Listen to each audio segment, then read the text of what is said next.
जय भीम। मेरा नाम रविंद्र कुमार है। आज बाबा साहब डॉक्टर अंबेडकर का सारनाथ में दिया गया भाषण मैं आपके साथ साझा करने जा रहा हूं। बाबा साहब डॉक्टर अंबेडकर 23 नवंबर से 27 नवंबर 1956 को बनारस में वह कई दिन बिताए थे और सारनाथ में उनका पहला भाषण हुआ था 24 नवंबर को। यह भाषण आपके साथ मैं साझा कर रहा हूं। अच्छा लगे तो लाइक करिए, सब्सक्राइब करिए और कमेंट करिए। बाबा साहब कह रहे हैं कि जनता को अब गंभीरता से सोचना होगा। हिंदू धर्म ग्रंथों में जिस जीवन का वर्णन किया गया है उसका और हमारे द्वारा तैयार किए गए संविधान में क्या कोई समानता है? अगर नहीं तो उसके क्या कारण हो सकते हैं? अपना धर्म या संविधान, इन दोनों में से किसी एक बात का हमें स्वीकार करना होगा। बाबा साहब डॉक्टर अंबेडकर ने कहा कि जनता को अब गंभीरता से सोचना होगा। हिंदू धर्म ग्रंथों में जिस जीवन का वर्णन किया गया है उसका और हमारे द्वारा तैयार किए गए संविधान में क्या कोई समानता है? अगर नहीं तो उसके क्या कारण हो सकते हैं? अपना धर्म या संविधान, इन दोनों में से किसी एक बात को हमें स्वीकार करना होगा। या तो धर्म को जिंदा रखना होगा या तो फिर संविधान को ही जगाना होगा। दोनों बातें एक ही जगह नहीं रह सकती। दोनों में कोई मेल नहीं हो सकता। हिंदू धर्म में कई मत हैं। उसमें शंकराचार्य का मत सबसे अच्छा माना जाता है। शंकराचार्य का ब्रह्म सत्य जग मिथ्या का सिद्धांत सबसे अधिक महत्वपूर्ण माना जाता है। लेकिन बौद्ध धर्म के उच्च सिद्धांतों के आगे वह बेहद तुच्छ और निरर्थक है। नए नए बने बौद्धों का यह कर्तव्य है कि वे हर रविवार के दिन बौद्ध विहार में जाएं, वरना नए बौद्धों का धर्म से परिचय नहीं होगा। इसके लिए जगह जगह बुद्ध विहार का निर्माण होना चाहिए। बिहार में सभा लेने के लिए जगह होनी चाहिए। लंका, बर्मा, तिब्बत, चीन आदि देशों के बौद्ध भिक्षु आगे बढ़कर पैसा इकट्ठा करें और भारत के बौद्ध लोगों की मदद करें। आज सुबह उत्तर प्रदेश के पूर्व सभापति श्री द्वारिका प्रसाद मुझे मिले थे। उनका आग्रह था कि मैं दिसंबर में जौनपुर जाऊं। मैंने उन्हें जाने का आश्वासन दिया, लेकिन तारीख अभी तय नहीं हुई है। जौनपुर में विराट सामुदायिक धर्मांतरण कार्यक्रम की तैयारी शुरू हो चुकी है। इस अवसर पर उत्तर प्रदेश के जौनपुर जिले के लाखों पिछड़े लोग दीक्षा लेंगे। आज भी इन पिछड़ी जातियों और अल्पसंख्यक समुदाय के लोगों का सवर्ण हिंदुओं द्वारा शोषण जारी है। बौद्ध धर्म की दीक्षा लेकर वे फिर अपने पूर्वजों की मार्ग पर चले जाएंगे। बौद्ध धर्म की शुरुआत पक्की बुनियाद पर हुई है। यह मानव धर्म है। इस धर्म के अलावा मानव के कल्याण का कोई दूसरा उपयुक्त धर्म नहीं है। हमें भारत का प्राचीन इतिहास जानना होगा। भारत में सबसे पहले आर्य और नाग लोगों में युद्ध छिड़ा। आर्यों के पास युद्ध में घोड़े थे। उनके बल पर उन्होंने नाग लोगों को हराया। वही नाग आज हिंदू हैं। नागों ने सबसे पहले बौद्ध धर्म का स्वीकार किया। उन्हें बौद्ध धर्म के प्रसार में सफलता मिली। लेकिन इन नागों का खात्मा करने के लिए आर्यों ने समय समय पर कोशिश की। इसके सबूत महाभारत में कई बार मिलते हैं। आगे चलकर आर्यों ने ब्राह्मण धर्म को व्यापक बनाया। उसमें कई दोष निर्माण हुए। चतुर्वर्ण व्यवस्था का उदय ब्राह्मणों ने ही किया। भगवान बुद्ध ने चतुर्वर्ण का घोर विरोध किया। उन्होंने चतुर्वर्ण को नष्ट कर समता का प्रचार किया।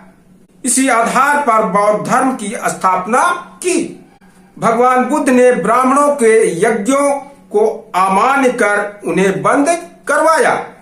ब्राह्मणों ने हिंसा की प्रथा की शुरुआत की थी, उसे नष्ट कर भगवान ने अहिंसा का प्रसार किया।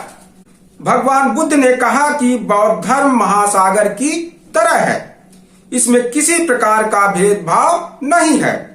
भगवान बुद्ध ने करुणा का प्रसार कर उस युग के जातियों में विभाजित लोगों के मन आकर्षित किए और उन्हें सही मार्ग दिखाए। हिंदू धर्म की जड़ों में ही रोग हुआ है, इसी कारण हमें अलग धर्म ग्रहण करना होगा। मेरी राय में बौद्ध धर्म ही योग्य धर्म है। इसमें उच्च नीच, अमीर गरीब, जाति पात आदि भेदभाव नहीं है। अस्पृश्य वर्ग का कल्याण बौद्ध धर्म स्वीकारने से ही होने की संभावना है। हिंदू समाज में व्याप्त असमानता, भेदभाव, अन्याय, कुप्रथा बौद्ध धर्म के स्वीकार से दूर हो सकते हैं। भारत के अस्पृश्यों द्वारा बौद्ध धर्म स्वीकारे जाने पर बर्मा, चीन, जापान, लंका, थाईलैंड, मलेशिया आदि सभी बौद्ध देशों को हमारी करुण स्थिति पर सहानुभूति होगी और हम हमेशा के लिए हिंदू धर्म के अत्याचारों से मुक्त हो जाएंगे। ऊपर बताए देशों ने हम पर होने वाले अत्याचारों के खिलाफ क्यों आवाज नहीं उठाई? इसके पीछे जो वजह थी यह थी कि उन्हें लगता था कि यह हिंदुओं का घरेलू झगड़ा है।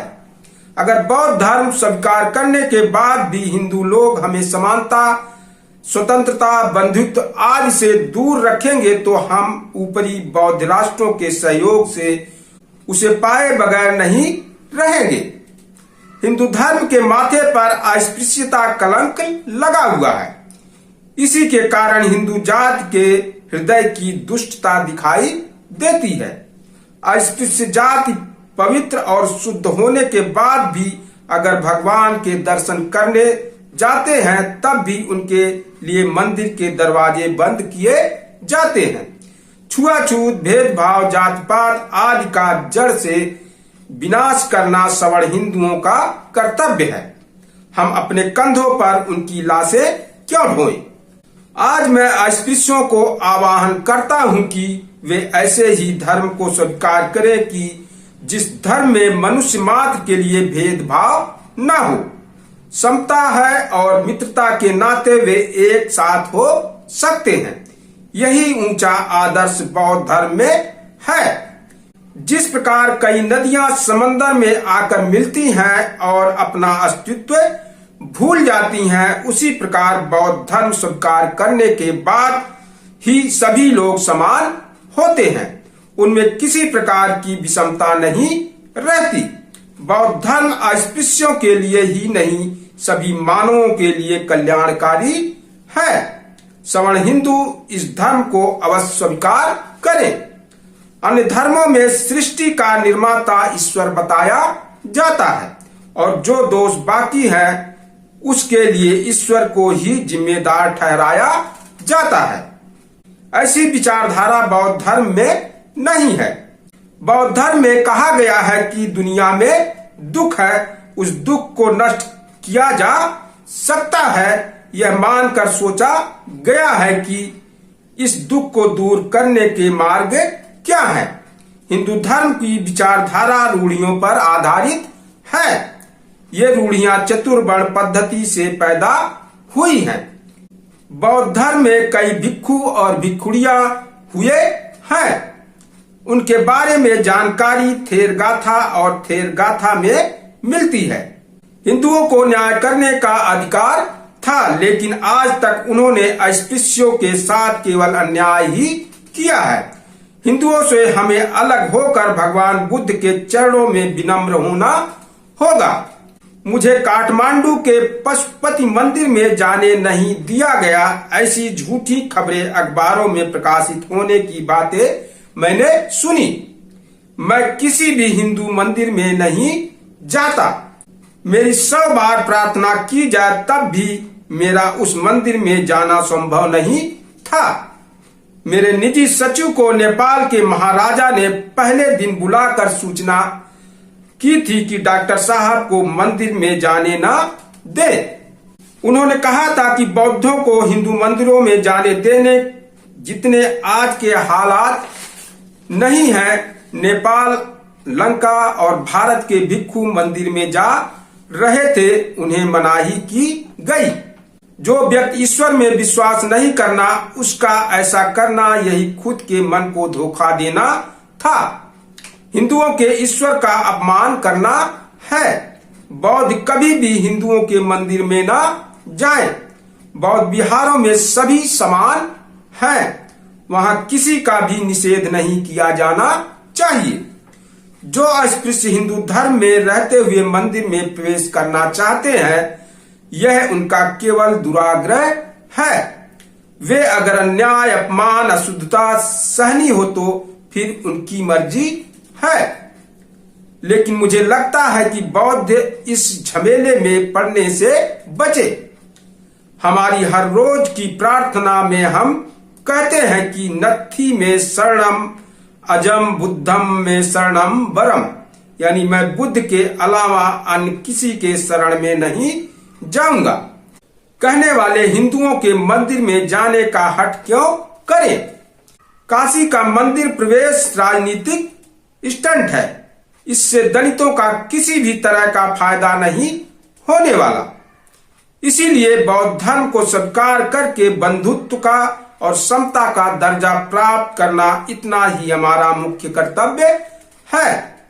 भाषण के बाद विभिन्न देशों से आए करीब 150 भिक्षुओं ने बाबा साहब डॉक्टर अंबेडकर के भाषण का समर्थन कर सभी तरह से मदद देने का आश्वासन किए। शाम 5 बजे डॉक्टर बाबा साहब अंबेडकर ने सारनाथ के भग्न अवशेषों का निरीक्षण किया। धम्मे की स्तूप के पास करीब करीब 1 घंटा रुककर तिब्बती लामा की पूजा का अवलोकन किया। उसके बाद उन्होंने कुछ जानकारियां दी, जिसका सभी ने स्वागत किया।